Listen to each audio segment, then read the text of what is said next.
Hello, today's lab is going to be a Rouge DHCP service or server trying to conflict with the other server in the area.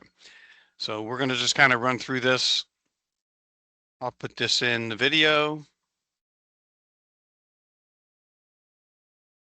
Keep me focused. Okay, so let's review what we actually did with wireless. So if we go into the wireless router, we go basic setup, we set static IP here. And we also wanted to set, so you see we have the internet, that would be going to the ISP router. And then the network is 192.168.2541, 24-bit mask, enable DHCP, start at 100, only max out at 50, so we'll go 100 to 150. And then we'll hit save. And then we're going to go check the wireless settings. So you go to wireless, you see your network here. So you can change it to all these. And we're missing a few. We don't have ABGN, we don't have AX, and Wi-Fi 6 is also out. So your SSID is your network name. You can change a 20 wide or a 40 wide megahertz channel, and channel set to auto, and you can change the gigahertz here. So we're just gonna leave everything normal. We're gonna broadcast, which means you're constantly gonna see the name in the radio waves. Let's check our wireless security. WPA2, that's the strongest now. There is actually WPA3. Encryption, ASE is older, so TKP has more robust security features. You have your passphrase. Your passphrase, so if we look at the host or any wireless device, we would need to make sure we set the DHCP here. So it looks like you got the gateway and it got the DNS server. And we go to wireless. So that's going to match here. We went WPA2. So that would match here. We want passphrase here, and then your encryption type here. And then they connect.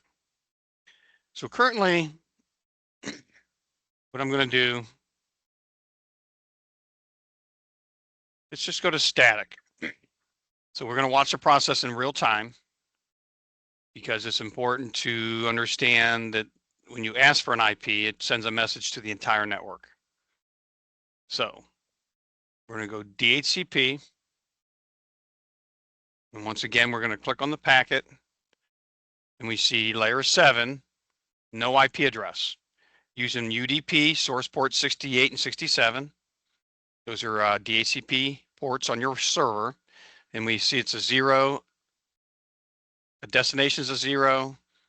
Your Ethernet's FFF, which means it's a layer 2 broadcast. So we'll let it play out. So the prediction is it goes into the switch, and what happens after that?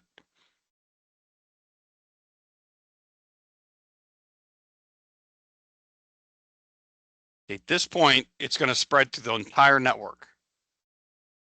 But if you look here, this server said, hey, that's me. You need my attention for a service. I got you.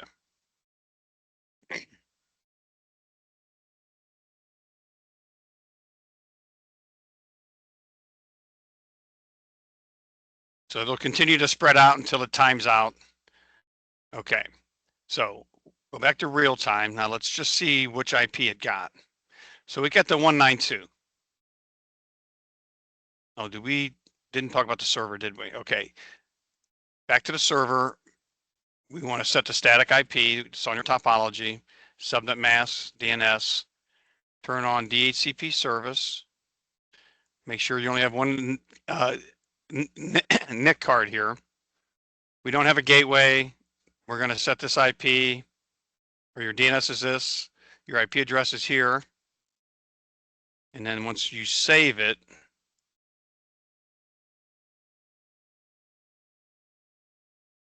it comes down here. All right.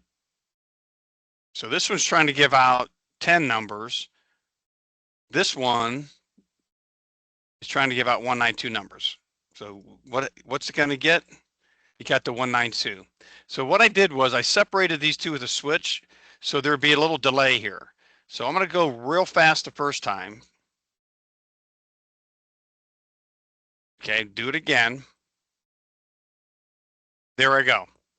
So we possibly hit the power switch on the power strip, and all the computers go off, they reboot, and now they're getting 10 numbers. And then if I want to take it a step further, not only do they get this 10 number, I can actually start to do things like I'm your gateway. I'll put a bunch of DNSs in here, name, google.com, and then I put in my server address, 10.27.110.254. I add it, copy this number. So now I'm going to add Amazon, add it. So if you have the 10 number and you try the website, I think my DHCP, my DNS is wrong.